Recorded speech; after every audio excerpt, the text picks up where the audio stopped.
In the middle of the solar system, the sun expels a massive flare that starts hurtling toward the other planets. Meanwhile in Turkey, Armin is out on his boat enjoying his work as a diver. After swimming, he meets with his ex-Def, who has come to ask Armin to join her on a deep-sea voyage to the Erebus Trench. When she mentions that they're being sponsored by Unilik Inc., a company that belongs to his father, Armin doesn't like it and an argument ensues. Def makes him promise to at least think about it. In the evening, the solar flare destroys a satellite. The flare is moving at great speed and approaching Mercury, which is soon picked up by Selik in an air base in Adana, the Turkish capital. She immediately shows this to her commander, who says she'll tell their superiors and asks her to keep it quiet. A mysterious file is dropped under Armin's door, so he rushes to meet with Defn again. He finds her with her new fiancé Kenan, which makes things a bit awkward. Armin asks for more mission details, so Defn shows him some maps while explaining his father is looking for fuel. There's a location that wasn't seen in 100 years and has been found again, which makes Armin excited because there he'll find Savalia Savalia, a black coral he's always wanted but never could put hands on. Armin agrees to go and joins the rest of the crew, happy to see Defn's assistant Rana,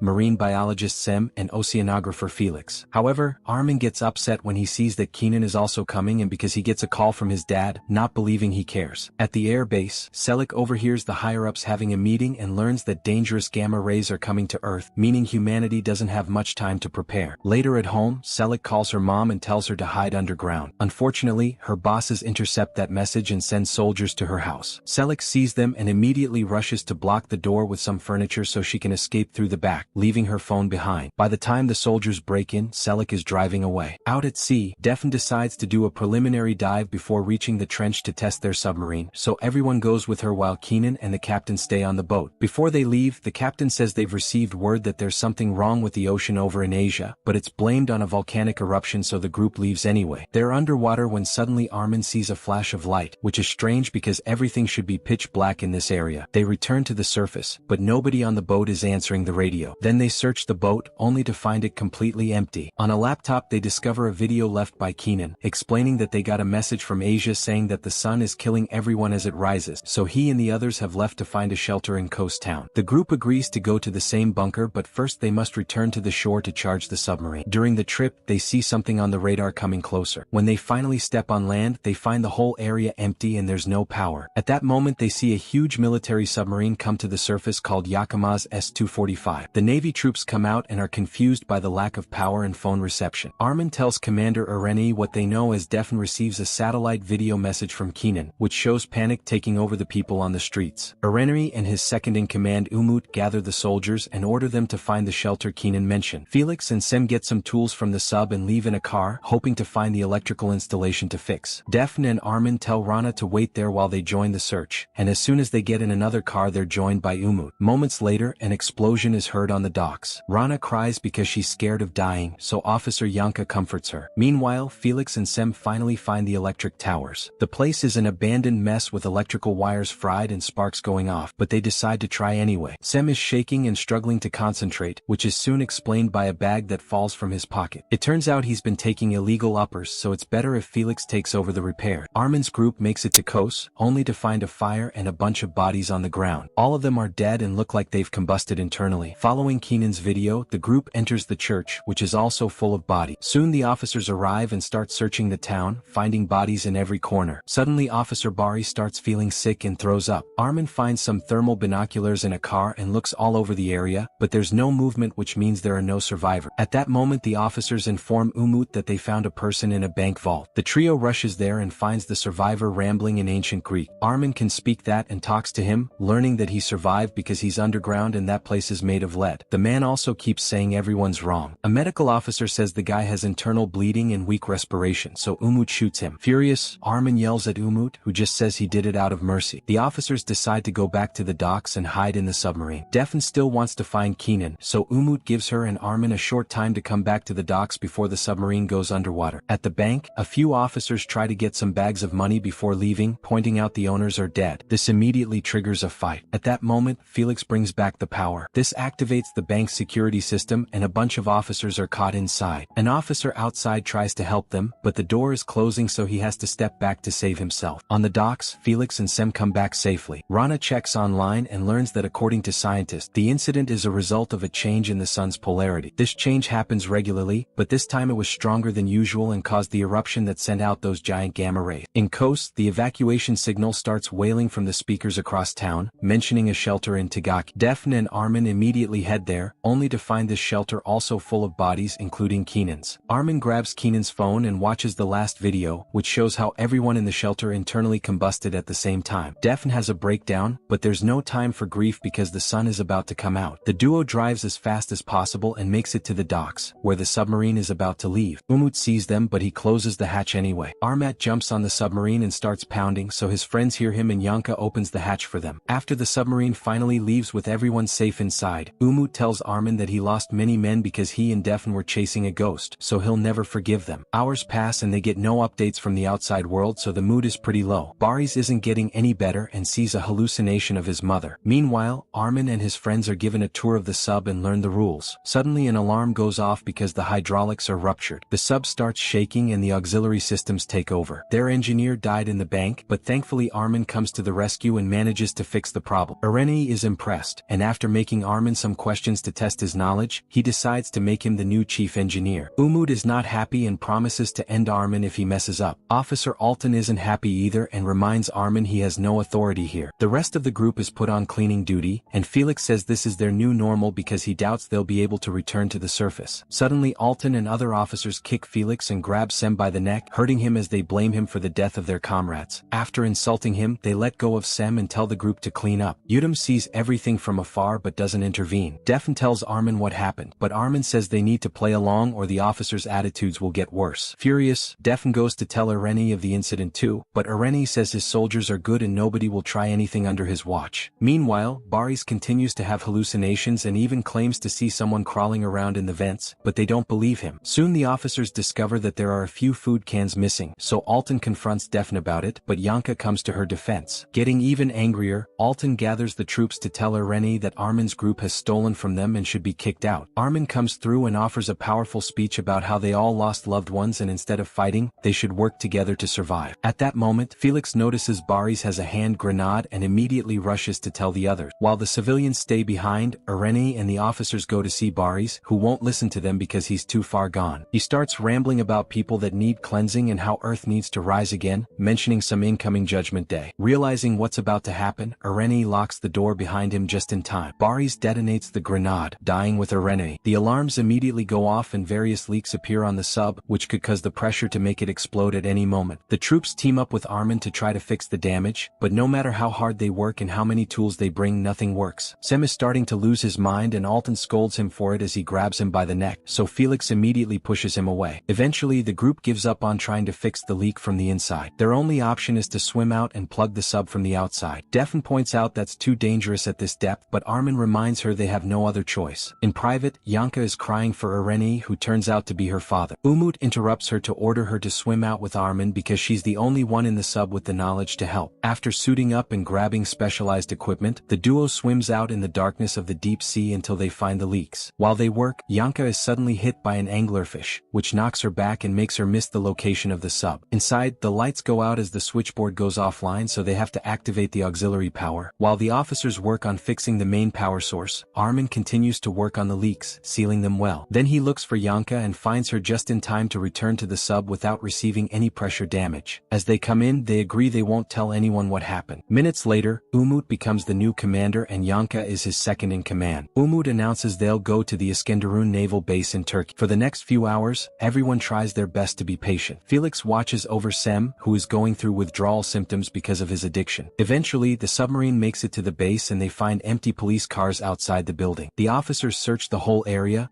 but they only find bodies everywhere. The troops give them proper burial with the traditional army ceremony, and Umut sees a girl among the bodies in the grave, meaning he's hallucinating as well. Another officer snaps him out of it when he informs him they've checked the news and learned there are fires everywhere. Sem heads off to have a smoke and sees the city on fire in the distance, so he starts to lose hope. Afterward, Yanka puts up a picture of Irene in the sub and the others offer a final salute. Armin and some of the officers do more work on the leaks for extra safety, and Umut sends the others to look for food and medicine in the base while he and Rana check the computers for more information. In the base kitchen, Alton tries some of the food and says everything is tasteless. Something is moving in the shadows, and when Alton and Yanka hear a noise, they go to investigate. Yanka notices that the bag she left on a counter is now gone. They end up finding a broken can and assume it just exploded. In the infirmary, Def notices that Sem is looking for something that could help him with his addiction, so she immediately moves him away. However, he's hidden a bottle in his pocket and secretly takes some medicine. In the submarine, Felix hears a noise and goes to check. When he finds an abandoned flashlight, a mysterious woman suddenly pushes him off and runs away. Felix tries to stop her, but he gets kicked and pushed again. He immediately warns the officers and they follow the person around the base, but this stranger manages to push off a few officers before she keeps going. Felix manages to catch up to her, only to find himself held at gunpoint. It turns out the woman is Selleck. At that moment, the other officers arrive and force her to drop her weapon. Then she's taken to the submarine and handcuffed. Remembering what Bari said, Felix looks around and finds empty cans in the vents, confirming Selleck has been sneaking around since the beginning and stealing food. Umut screams at Selleck demanding an explanation and is about to hurt her to make her talk, but at that moment Felix finds her uniform in the vents and brings it over. Selleck finally shares her identity and explains she searched for shelter after hearing her bosses discuss the solar flare. While hiding in the vents, she's learned a lot about everyone's personalities by just watching them and mentions how Yanka almost blew the diving mission. She also says Irene may be a traitor because he had been trying to communicate with someone outside the sub without telling anyone. Yanka and Umut rush to Irene's quarters and find a hidden compartment with the commander's log. All the names of Armin's group are listed with the words no affiliation except for Def, which has questions marks. The duo shows the list to Selleck, who tells them to watch Defn and don't let her suspect them. Meanwhile, Defn secretly enters the naval base and hooks up her satellite phone to try to connect to the computers to no avail. Minutes later, Umut is informed that 2 officers are sick, and Armin realizes they were 2 of the grave diggers. They consult Sem because he's the expert and he does a little experiment. The food they took from the base tastes like paper, but the food they already had in the sub tastes fine. Sem concludes that the sun has corrupted the carbon structure of the food. This means all the provisions they brought are useless, and the good food will only last them a week. Sem points out that fresh food and stuff in bags is bad, but they should search for canned food because the metal Mavie protected it. After sending the troops to search every corner for canned food, Umut agrees to release Selleck in exchange for her help. Selleck gains access to the base computers and hears a message in Spanish. There's a lot of interference and the only part she understands is, "May God protect us all." Then Selleck hacks into Defn's file and discovers that she did research about deep-sea habitats for the military organization NATO. It seems Defn knew about the sun situation before it happened. Meanwhile, Yanka chats with Defn and tries to befriend her to learn more about her, but Defn can tell she's being interrogated and cuts the conversation short. Minutes later, the group sees a plane fly above them. While Selleck uses the base computers to track it down, the radio picks up chatter from the Russians, who are trying to get in contact with the space station. When it's over, Selleck goes back to tracking the plane and notices Umut writes down a number. In the meantime, Armin's group finds a storage full of canned food, but when they taste it they discover it's gone bad too. Soon the troops come back and confirm they had the same result in town. The group gathers in the computer room where Selleck is keeping track of the plane. Armin sees the trajectory and concludes they're trying to outrun the sun by flying westward. He thinks they should get in contact with the plane and join forces, but Umut thinks they may be enemies and threatens to shoot the plane down if anyone tries to call it over. The sub announces they're finally leaving, but Sem decides to stay because his addiction is taking a toll on him and not even Defn can convince him to change his mind. Later in the submarine, Defn has a breakdown out of guilt. Rana is starting to suffer from claustrophobia, so Umut helps her calm down and shares a drink with her, admitting that Rana reminds him of his dead daughter. After the submarine leaves, the sun rises and Sem walks into the waves to wait for the end. The group waits a whole day and once it's nighttime again, the submarine comes back to the surface. Soon they find Sem dead on the shore and his friends take a moment to pay respects. Meanwhile, Selleck uses the computer again and finds the plane in Bulgaria. There are a few dams in that area, so they guess there could be a NATO bunker underwater. At that moment, another Spanish message comes in saying that survivors can join them in the Gijón mine in Spain and giving out the coordinates. Umut gathers all the officers and announces they're going to Bulgaria because a military bunker will be safer than a mine. Defn is worried that Umut is becoming a dictator who takes decisions for everyone and is wary of all the weapons they're bringing into the sub. After the submarine leaves, Umut checks Irene's log again and finds a hidden piece of paper with a code. He tries using it on the computer but it doesn't work. At that moment he hears a broadcast saying that a group is going to Norway, so he orders Alton to change course without telling anyone. In private, Daphne continues to use her laptop but hides it when Armin comes to check on her. He wishes her a happy birthday and they end up getting naughty. Moments later, an explosion is heard and the sub alarms go off. Everyone panics, but Umut immediately tells them it was a test to keep them on their toes and just turns off the alarms. Then he announces they're going to Norway, claiming that Bulgaria's food reserves are empty. Nobody believes him, so Alton says he also heard the same information on the radio. Then Umut tells them about the Svalbard Global Seed Vault, also known as the Doomsday Vault. This is a vault where seeds of plants from all over the world are kept in case of a global disaster, so Umut wants to get some seeds and grow them in the sub with soilless agriculture. Armin and Felix confirm it's hard but doable, but Daphne insists Spain is a better choice. She points out that the seeds will take a long time to grow, meaning they won't have food until then. Not to mention Norway is a week away. An argument ensues as Armin supports Daphne's idea, so Umut agrees to stop by Spain on their way to Norway, but he also says that if anything goes wrong he'll hold Daphne and Armin responsible. Moments later, Daphne uses her computer in a small room and hides it before coming out, which is noticed by Selik. At the same time, Umut asks Alton to keep another secret, and when Alton leaves the room he's also seen by Selik. Eventually the sub makes it to Spain and most of the group comes out with their weapons ready. On the speakers, they hear the same message about the mine that they heard on the radio. The docks are abandoned, so they get on some cars to follow the signs that point at the mines. In the sub, Selik starts looking around for clues, only to be caught red-handed by Alton. A fight ensues and after exchanging a few hits, Selik manages to throw Alton to the ground and choke him until he's unconscious. Then she finally finds Daphne's computer and starts looking through her messages. Someone had told Daphne to keep quiet and not to trust anyone, but she hadn't known about the flare. Back to the exploring party, they make it to the mines and discover the elevator only takes 5 people, so the group splits. Their arrival is seen on security cameras and after they get off, the group at the entrance is unable to call the elevator again. In the mine tunnels, a survivor comes out and grabs an officer as hostage, so Armin tries to make him see reason. Suddenly more survivors come out and surround them, revealing they're all minors. It turns out they sent a fake message because nobody would have come if they just had asked for help. Armin still wants to negotiate, but Umut quickly opens fire. Both sides start fighting and the hostage is killed. At the entrance, Felix finds the control room and discovers someone has cut the wires to the elevator, so it'll take him a while to fix it. Hearing the gunshots, Yanka puts on some gloves and decides to go down by sliding down the elevator cables. As the fight continues and both sides lose people, Daphne runs down a tunnel and discovers a bunch of butchered bodies. The miners are actually cannibals and they've been eating the survivors who follow their message. A person comes after her, so Daphne hides among the bodies and breaks the light bulb before covering a dying man's mouth to keep him quiet. A flashlight still manages to find her, but it turns out it's just Yanka. A desperate Daphne wants to release the survivor and the noise causes a miner to head to that room. Felix and Rana are watching everything on the cameras, so they use the radio to warn them of the approaching man. The women react just in time and after some struggle they impale the guy to kill him. In the main room, Umut almost gets killed but he recovers his gun just in time and kills his attacker. Then he shoots around and scares the remaining miners away, saving Armin who had been overpowered. Afterward, everyone reunites at the elevator, only for Felix to tell them he can't fix it. At least they get to lock up the doors so the incoming miners can't follow them. Armin looks around and finds another room with a control that activates the elevator. He puts a pickaxe on it to leave it pressed, then he runs out to grab onto the elevator as it starts to go up. The miners manage to break the door open then and wait for the elevator to return so they can continue the chase. The group rushes to the cars and immediately leave, however, Daphne and Armin's vehicle is missing the keys and they can't follow. At that moment the miners come out, so the duo starts running back. The others are already on the docks and Felix discovers he accidentally put the keys in his pocket, so he wants to go back to help, but the officers force him to get in the sub because the sun is about to come out. A few officers stay for defense and immediately open fire when they see the miners coming after Armin and Daphne. Most of the cannibals go down, but Daphne trips and a miner manages to grab her hostage. Umut still refuses to negotiate and begins shooting them down, but he isn't fast enough and a miner manages to stab Daphne in the back before Umut kills him too. Armin has a breakdown and clings to Daphne's body as she dies in his arms, refusing to leave without her. The officers have to knock him out and drag him back to the sub before the sun comes out. In the sub, Yanka orders everyone to head to Norway while Umut keeps on trying to access Irene's file. After a bunch of failed tries, he finally guesses the password and finds the mission orders, realizing they've been lied to. He immediately gathers the troops and shares the news. They were initially told that they were on a drill order from NATO and found Armin's sub by chance, but it was all planned from the start. Irene always knew that they were on a search and rescue mission, and the goal was to save Daphne because of her underwater habitat knowledge. Umut deduces that NATO knew about this disaster long before everyone else did and has been working to save themselves at any cost. Suddenly Armin bursts into the room and attacks Umut on purpose, looking for a reaction. The other officers pull him back as he yells he wants things to end, but instead of killing him, Umut orders his men to lock him up. Seeing this, Felix and Rana refuse to keep working on the preparations for the seeds unless Armin is released, but Umut simply says they won't get fed then. In the room where he's handcuffed, Armin overhears some officers say that 2 torpedo tubes are empty. Meanwhile, Alton tries to make the soldiers work on the seed plans, but nobody knows how to pull off these alternate methods. Felix goes to see Armin and tells him the story Umut is spreading, so Armin asks to talk to Yanka. When she comes by, Yanka reveals she took Daphne's tags and puts them on him. Armin then shares his theory. The tremor from the other day that Umut called a test was the missing torpedoes. The bow trim was also recalibrated, which makes no sense. He thinks that Umut is the one who is sabotaging this whole mission to obtain power. Yanka refuses to believe it, so Armin asks her to send Umut. When Umut comes by, he releases Armin and even gives him some food. Armin doesn't cooperate just yet, so Umut loses it and begins yelling as he shares all the horrible things he saw in wartime, claiming he doesn't want a repeat of that. Then Armin finally offers a deal. If Umut wants Felix and Rana to work on the seeds, then Umut must leave 2 men behind to make up for Sem and Def. At first Umut refuses, but when Armin brings up the missing missiles, he blackmails Umut into accepting the deal. However, Armin suddenly takes the deal back and reveals that the conversation has been broadcast to the entire submarine to show Umut's true color. The officers are furious and Yanka relieves him from his position. Umut gets angry and takes out his gun as he yells at everyone, saying he did everything for them. Nobody takes him seriously, so Umut gives the gun to an officer and asks him to choose who to shoot, Armin or Umut. The officer loses his mind because he doesn't know who to trust anymore, but Armin comes closer and offers a powerful speech that helps him calm down. After Umut is locked up, the troops salute Yanka as their new commander. Then Selik is asked to hack into the computer to see the truth behind Irene's messages. This submarine had been following Defense all along because NATO had asked Irene to save the team before the Sun incident. There are also coordinates to a location in the Indian Ocean and a phone number. At that moment they make it to Norway, so the sub resurfaces. Using Defen's satellite phone, Yanka rings the phone number, discovering Defen dialed it in the past. The one who picks up is Armin's father Assel, who is wearing an astronaut suit and hiding somewhere with numerous crops. Assel admits that he gave Defen a fake mission just to get Armin aboard and save him from the tragedy. Before hanging up, Assel tells Armin to come to the coordinates in India because there's a new world there. Then Armin tells the others the whole story, saying Umut was right. Since Armin doesn't trust his father, he thinks they should get the seeds first and think of a plan later. Selik goes to see Umut and begins wondering if she should let him out because they need a cunning mind to go against Assel. On the surface, Rana and an officer go looking for the seeds, only to find a plane nearby. The officer tells Rana to hide while he investigates. Armin enters a building and finds an armed man threatening another one with a gun, a connection to the show Into the Dark. When the man sees Armin, he immediately shoots him. While Armin slowly falls unconscious, the people in the sub discover that a missile has been launched and it's coming after them.